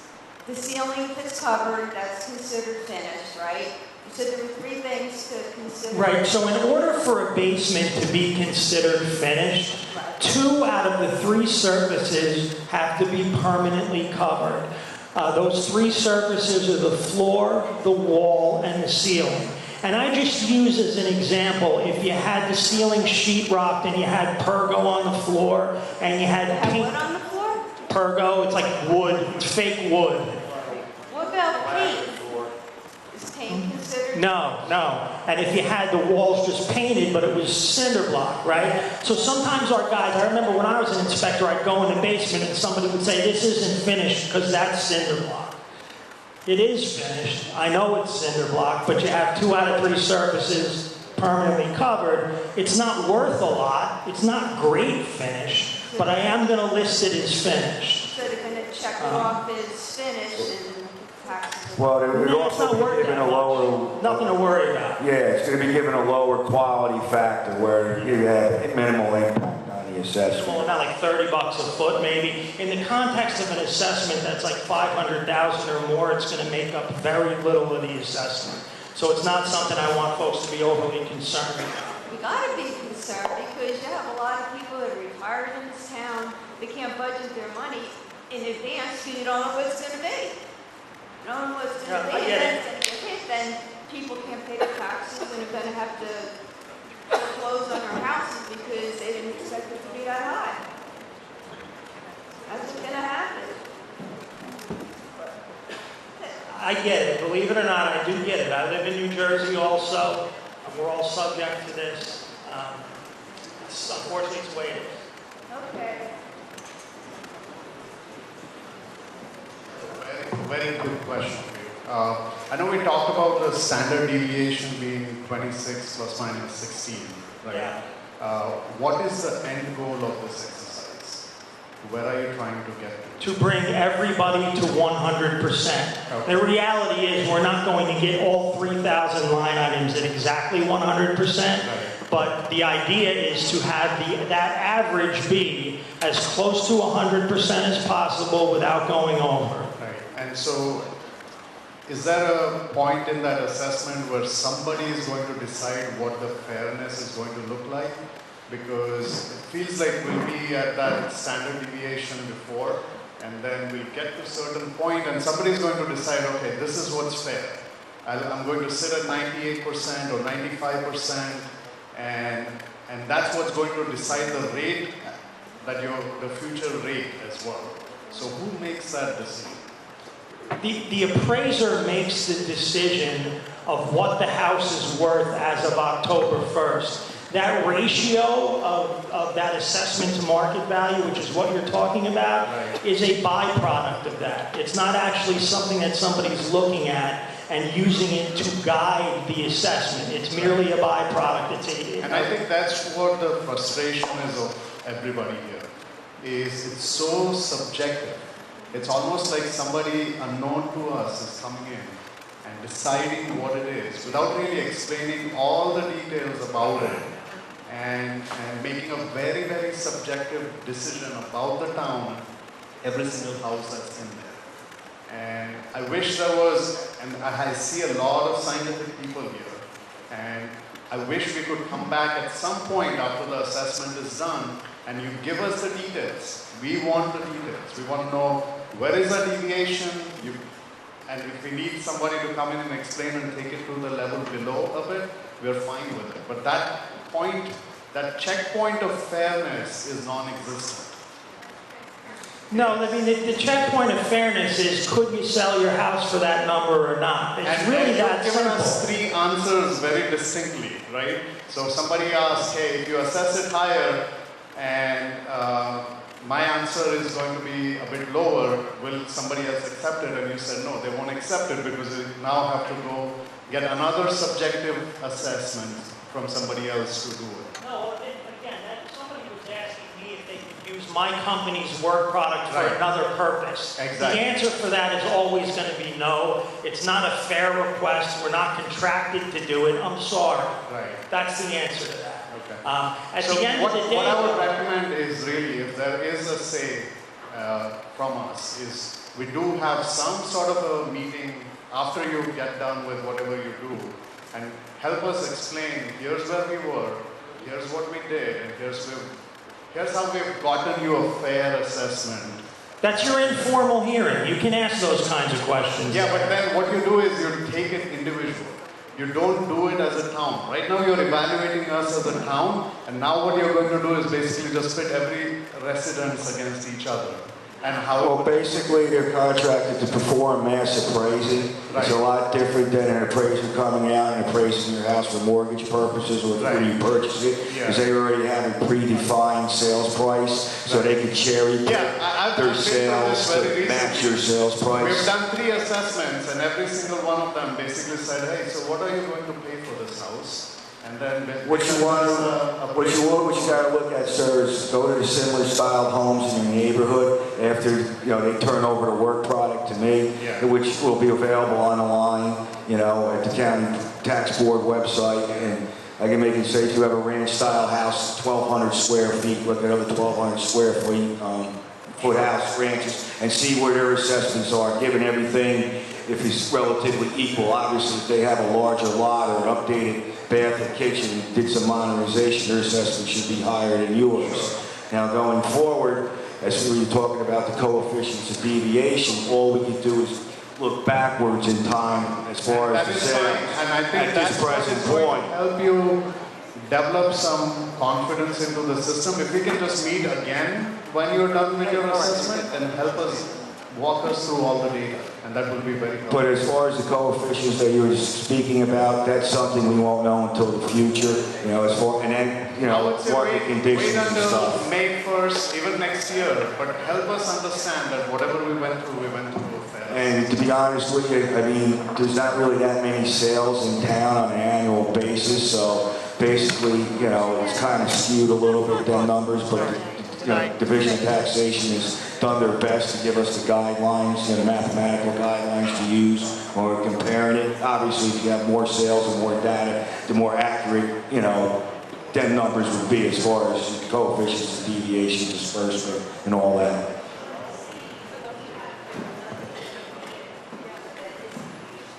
We can discuss that with the company, yes. I mean, we'll at the time, and then we'll, post it just like we did going forward.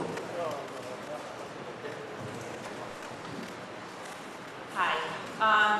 On the 16% deviation, is that just like historically what it usually is in towns, or you can't possibly know what it is? No, it's what it is now. So in other words, in each given year, we'll keep track of it in town and the state. Everybody keeps track of the homes that sell, the arm's length that sold, the arm's length transactions. We compare the sales price of the home to what it's assessed for. Okay. And so there was this, on average, everybody, the average was 27%. But there was a variance of 16%. So there were people that were assessed at 10% and people that were assessed at 42%. Of what the home sold for. That's right. So there's no relative fairness. Right. Okay. And I wanted to know, you said that you don't have like information, measurements of the property. You do that all from scratch so that it's, I understand why. Do you know what our assessed value currently is? Yes. That's public information. We don't consider that at all. When an appraiser appraises a home, the current tax assessment of that home is not a relevant piece of information. So why is it shared with them? I mean, why would it be shared? If we want to be totally, from scratch, why would the current assessment be relevant to them? The guy that comes to your house doesn't have it. It's just that it's public information. Anybody can see it. So publicly available information. So do you consider that in any way whatsoever when thinking, oh, No. you know what? Yeah, it's super low, but you know what? The new value is super low compared to the old. Because I got pink bathrooms, man. So this could be, my aunt's. But would you look and say, oh, well, that home now is way low, but you know what? We don't need to lower it quite that much. So, no, when an appraiser appraises a home, they look at what similar homes sell for in the last year. So a tax assessment that was done on that home is not relevant because it's a tax assessment. It's not a comparable sale. And it's a 34-year-old tax assessment on top of that. It's not relevant at all. Okay. And then, the last question is, you said that, some people won't allow you into their homes, and then you give them a card letting them know, this is what I think it is. How can it, and I understand that a lot of people might not want someone in their home, but how can that be fair? Well, we're letting you know, right? We're not going to go down and just put you down for the moon. Right. And we're going to take a guess at what's inside the house based upon similar houses that we were in. We're paid to get it right. But the whole thing is, if you're asking an appraiser to appraise something, I don't care if they appraise homes or diamonds or anything else, and you're not going to let them see the thing they're appraising, the appraisal's not going to be right. Well, I understand. My question is kind of, how is that fair to everyone else in the town, right? If there's someone who doesn't want to let someone in and they've got, millions of upgrades and they're not going to let them in, how is that fair to the community as a whole? Well, normally, if they don't, and after numerous attempts, then we just estimate a little bit on the high side. They may have a modern kitchen in our estimate, or modern bathrooms, or a finished basement if that's prevalent in the area, when they don't. And it's up for them to let the company, inspector from the company, in to collect the correct data, so we can, fairly, value the house. Okay, thank you. About how many years back do you do the comp score? We will look at 2 years of data, but it's really 1 year that you can use if you're going to appeal it. So we look at 2 years worth of data. We most heavily weight the data that occurs closest to the valuation date of October 1st. So for example, a comparable sale that happens right on October 1st is going to get a lot more weight than something that happened a year and a half before that. If the sale of your home, if you purchased your home in that window, is your assessed value just going to be whatever you paid for it? It's tough to develop a model that will hit that number exactly. But if it was an arm's length transaction, that's going to be one of the sales that we're using as a comparable for other people. It's going to be one of the sales that's part of our pricing model. So it should be pretty close, yeah. Okay, thank you. Sure. Two quick questions. You mentioned photos before. Are the inspectors going to be taking photos inside the house? They will ask, well, Mike's shaking his head no. We ask typically to take a photo of the boiler. That's the only photo we ask to take in the house, and that's just proof that we went down in the basement. But we can discuss that if that's something that you can always say no also. Other than that, we take a front and rear photo. The only photo we'll take in the house, again, is we'll ask permission to take a photo of your boiler. You don't believe that your guy is in the basement? Again, why? Just to show that we went down in the basement. Okay. When can we expect to see what the number is? Be notified of what the new evaluation is? I would say sometime early 2020. You know, we're just getting started now. When are the inspectors going to start going around? Next couple of weeks. Okay. Thank you. Sure.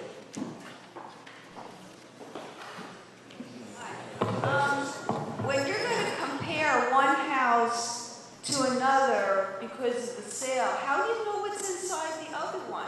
It could be like a hoarder's house compared to somebody's nice, but it looks the same on the outside, but it's all totally different on the inside. So how can you compare the houses even though they look similar? You don't know what's inside.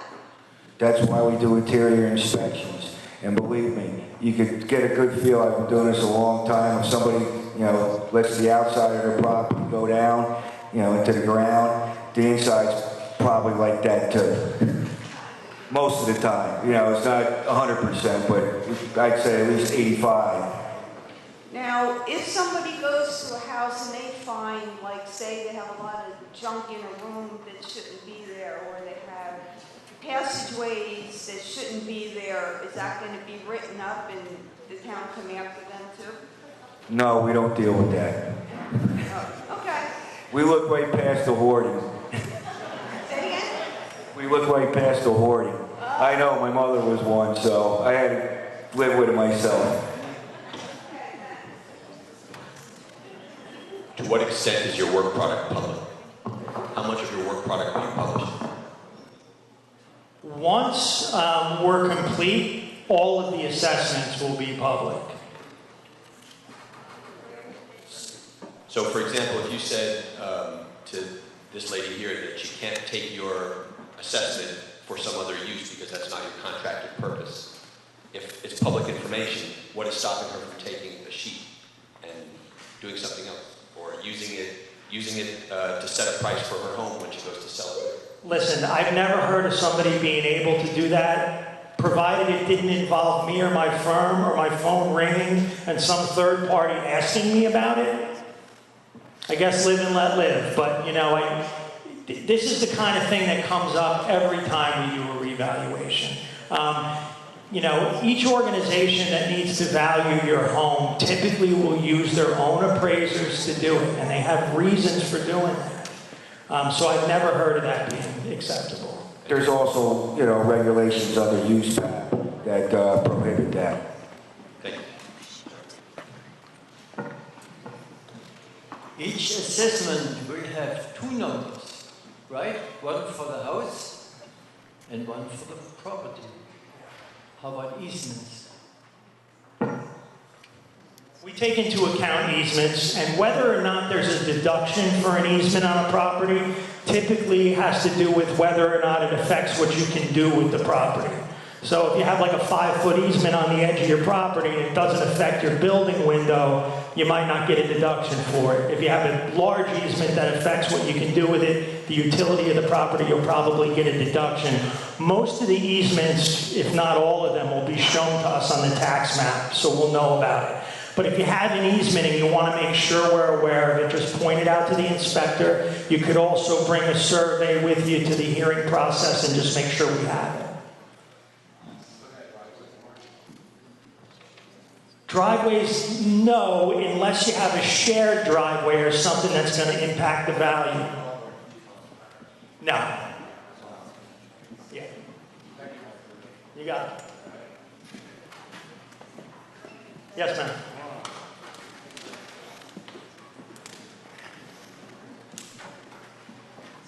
The pictures on the outside are one thing. The pictures on the inside. The pictures on the inside. One more time, what are you going to expect? Typically, we don't take any pictures on the inside. A couple of years ago, we started asking for permission to take a picture of the boiler. That was because we had folks saying, well, you know, the guy was in my basement for a second, or he didn't look around the whole basement or anything else. And that way we could say, listen, we got a picture of your boiler, the guy was down there. Listen, it was something that we did, and we've continued to do. The town seemed to like it. If Mountainside doesn't want us to ask to do that, we won't do it. It's not a big deal. Other than that, though, it's just outside. One front, one rear. Do we know what Mountainside will decide? Well, when I did field work, we didn't have iPads and all that stuff, so I was back in the Stone Age when you had to draw everything on a piece of paper. I have no problem with it. It's actually kind of quality control in a way also. But like I said, it's up to you, the property owners, if you want to, you know, have them do it or not. You know, it's not something, you know, that's going to be forced upon anybody. You know, it's at your discretion. If we say no to a picture on the inside of our house, whether it's a boiler, there's no penalty for that. No, the guy might write down like the make and model of your boiler, so he still has the info. Okay. You know, that's it. Hi, I know it's a law in New Jersey to be assessed at the full market value, but what's the law say about you entering our homes? It says we don't have to. You don't have to let us in. But if we can't see what's inside and we have to estimate it, and that you go to appeal it, I just know from having defended 20,000 tax appeals, the county tax board will say, we're not going to change this unless you let the guy in. They don't do it on the honor system in terms of what's inside your house. We'll try and get it right, but you know, we can't guarantee it because again, we're asking to appraise something we haven't seen. It's hard to do.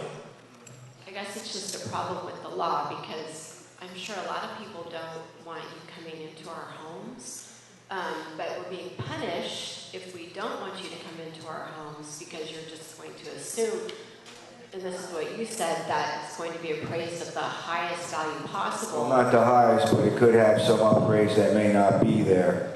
Well, You got to look at the converse factor. If somebody's belligerent and doesn't let us in, they may have something to hide also. We're here to get it right. Okay, I mean, just to quote you, you just said you're going to estimate it on the high side if we don't let people in, so there's just nothing we can do about it, I guess. Well, all you have to do under law is make 3 attempts, so, and that's what the hearing process is for, to get it right, you know. Yes, sir, they're on a table in the back. I have a question about the hearings. Where's your office located? The hearings will be here in Mountainside. Typically, they're at the town hall or some other public building. Okay, and also with regards to the comp sales that you're going to be using on your slide, that white chart where you have yellow and red, and whether the sales are usable or non-usable. Yeah. Where is that information going to be located? Is it We're going to bring it there. So, you know, on the hearing table, you'll see binders of sales. You'll see a sales map as well that have them. So you can look at them by location or, you know, by neighborhood. Yeah, we only look at sales in Mountainside. No, where's it physically going to be located? The hearings in Mountainside. We don't know yet. The binder. In Mountainside. Yeah. And we can see that before a hearing? No, that you can see at the hearing. Why? How would you be prepared for the hearing if you don't have access to it prior to the hearing? Well, that information is available online, or you can have your discussion and you can sit there and go through the books and write down some things you want us to consider and then hand it to us after, before you leave, because we don't make a decision right there anyway. The hearing officer turns in the forms and it gets looked at by the appraisers back in our office before a decision is rendered anyway. But how is it available online? It's not just a regular, like, realtor.com that you're looking at, because you're marking those, or someone's marking them, usable or non-usable. There is a website, and we can tell you this if you give us a call, or, we can tell you now, njactb.org. njactb.org.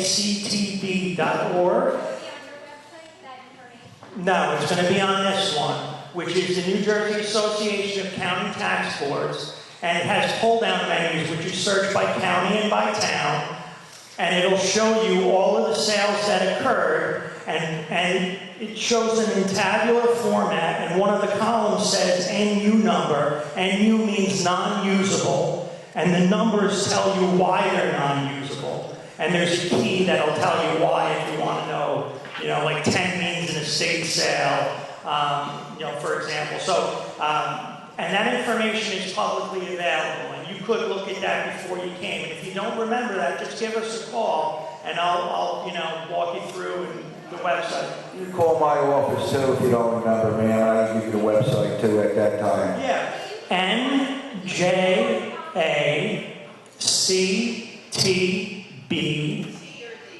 T is in Tom, B.org, O-R-G. Sure, I can put a link to it up there. I'm happy. NJ as in New Jersey, A as in association, C, county, T, tax, B, board, .org.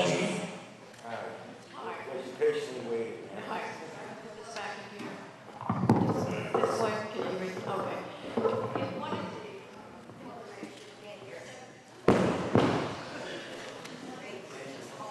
Okay. Is it on now? Okay. In one of your brochures, you mentioned that if there was a picture, close, oh gosh, a brochure talking about if you have something that would impact the value to do with the property, you would need pictures. If you have them, yes. Like If you have them, yeah. Okay, well, what would you like? I mean, a property owner to take pictures of what they're concerned about? Yes. And if you don't have pictures, you can just tell us. It's not like we won't accept it if you don't have pictures. But pictures, like they say, it speaks 1,000 words, so it's nice to have. Because my concern is, pretty soon I'm going to have waterfront property. I live alongside one of the brooks, and my property, my bushes, everything are just sliding down. So I am worried that when I try to sell the house, someone's going to look and say, what happened? So I just want to know, should I get pictures made so I can present to someone? So you can see what the land looks like? Sure, absolutely. Or when the inspector's there, walk him over to take a look at it, and you can ask him to take pictures. I don't want you to spend money or anything. He'll have a tablet, and he can take pictures along with the front and rear of your house, and he can attach it to your permanent property record. Okay. Second, sitting here, I'm a visual learner, and it's never a number person. And I know it's too late to ask, but if there is another meeting, an example, because everyone, you're talking 27% of the value. The biggest fear for many of us is going to be, well, my tax bill has been $10,000 and I'm retired, I'm a widow. What am I going to be facing in 2020? Do I have to start saving another $5,000? Are there any way you could give just an example, hypothetical, not that you would want anyone to say, but you said this, but if people could see, my taxes are $10,000, but based on the reabout, this is the projected increase. Is there any way of doing that? Well, like Mr. Duda said before, we can, or they have done it in the past, put an estimated rate in the value letters that go out, and you just multiply the assessment by that. Obviously, that would be based upon last year's budgets, you know, and that's probably the best we can do, you know, is, okay, you multiply your new assessment by the estimated rate, and that should give you an idea what your taxes will be within a couple $100 window, probably. I don't think I'm even asking for it to be, even if we had a blackboard with somebody doing the figures to get an idea. Because I think many people sitting here are thinking, what's it going to be? We know it has to happen. You know, it's a done deal. We all have to be reevaluated, but we have to also plan to pay the taxes to the town.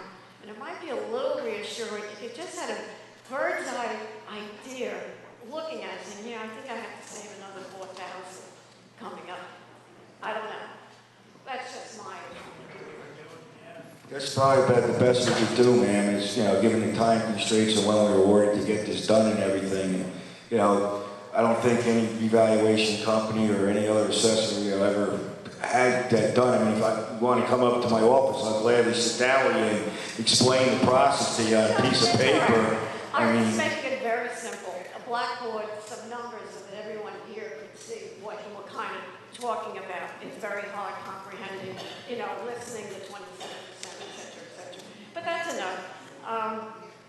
We're all a little worried, many of us here, as to what we are. And rightfully so. I mean, that's the main concern, especially of, you know, seniors in any town, and one of these are undertaking, you know.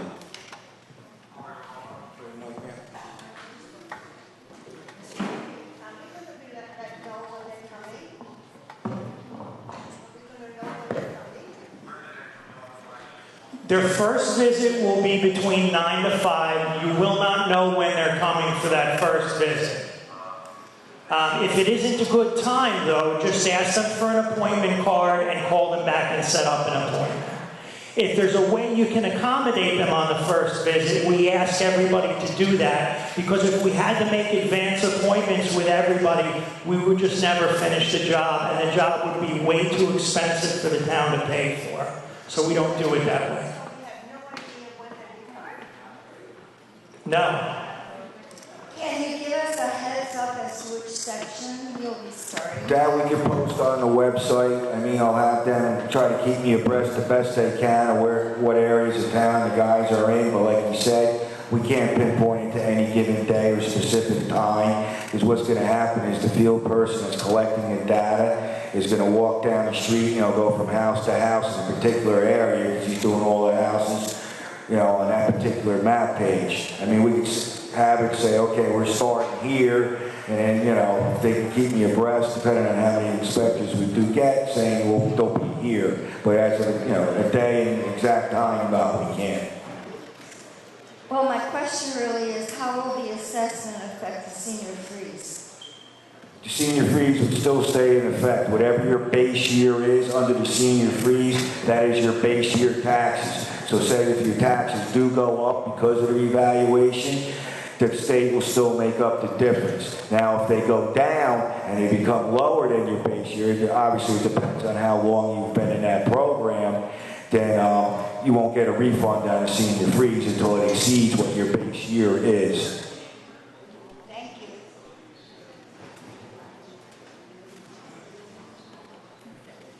We've been talking a lot about the inside. On the outside, what increased the assessment from the outside?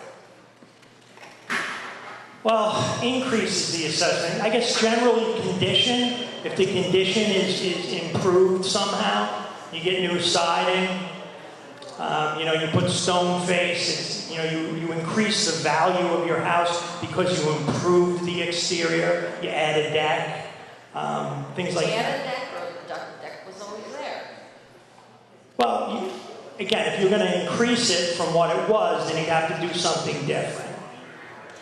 What about if, I live in an area of Mountainside where we have to put in little walls to prevent land from coming down. Yeah. That was to be a safety. Yeah, no, you don't get assessed for that. No retaining walls. Because especially here with the topography in town, you know, as you work your way up the mountain, up to the reservation, no. I mean, it's a necessity on a lot of your properties, to be honest with you, so. Right, to prevent. Right, corrosion, and it's, we understand that. Okay, all right. How long will the process take? Just the field assessments? Could take 4 or 5 months. It really depends on how many visits we have to make to the house and how the weather cooperates, particularly in the winter. Yeah, I mean, we're supposed to get it done, hopefully by March, going close to next year, like you said, we can't control the weather. If you don't get into a lot, because there's certain guidelines, you have to get into a certain percentage of the homes on the interior or the efficient taxation of the county board is rejected. Basically, that's why I answer to the county board first, and efficient taxation. They usually like to see 75% better, because when they're rejected, it's other 75%. But it also gives us a better sense of the data to the homes and describe the uniform. That's what we're looking for when that happens.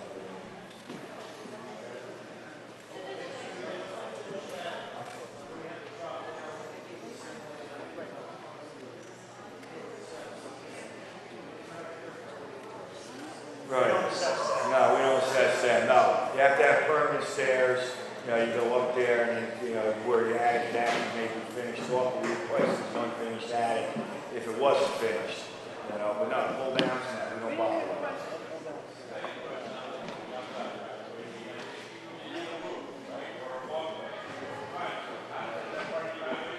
Nah, it's maintenance. Anything that's basic maintenance.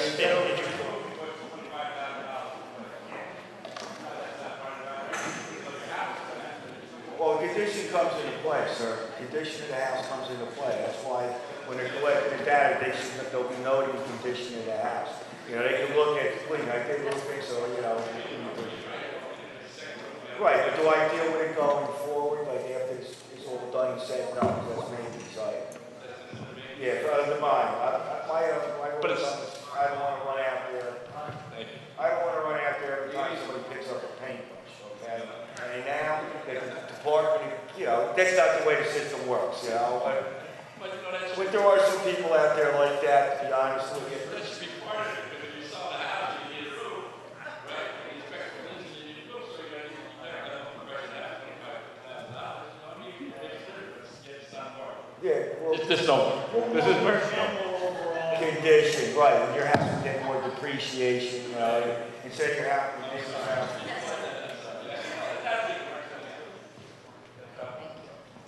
First of all, sorry that we seem to be difficult, but it's all new to most of us, clearly, and we don't like changes, obviously. Nobody does. So, you know, it's a little bit of like, we don't know what to expect. Question for you, I read that we can give a list of negatives for our property. Do we give it to the person coming that day in writing, or do we send it somewhere? You can give it to the person that comes that day, or you can email it to us. Okay. My next question is, we had somebody come into our house to appraise the house for mortgage reasons 5-6 years ago, and I had a disagreement because he said, oh, wonderful, this is a new kitchen, and I kept saying the kitchen was done 94. It's not a new kitchen, and he kept looking at me like I was not telling the truth. I got you. Do we supply you with $25,000 copies for my of when the roof, kitchen and you was stop here? by my driveway, I can't sell my house. Just because we keep it nice, that doesn't mean it's brand new. Let's make it. Different I'm gonna sell it, styles, somebody different styles of cabinets and the countertops and all Yeah, this. they're treated really well. And we have to just look at building permits too. Our property says that we have 1 acre of land. We really don't even have a backyard because everything is like 1 acre like that. Do we explain that to your person? He should be able to see that, I mean. Should I point out to him? Point it out to him, and you can even ask him to take a photo. Okay, yeah. Good five. You know, I'm thinking, well, it's an issue. Since our property is on a flat lot, is that considered less valuable because we're in the back of someone's house? Sometimes we do depreciate lots for shade. I have to take a look at it. I'm gonna mention. I don't want to say it without looking at it, but it's not out of the question. No, I understand that. Okay. Thank you very much.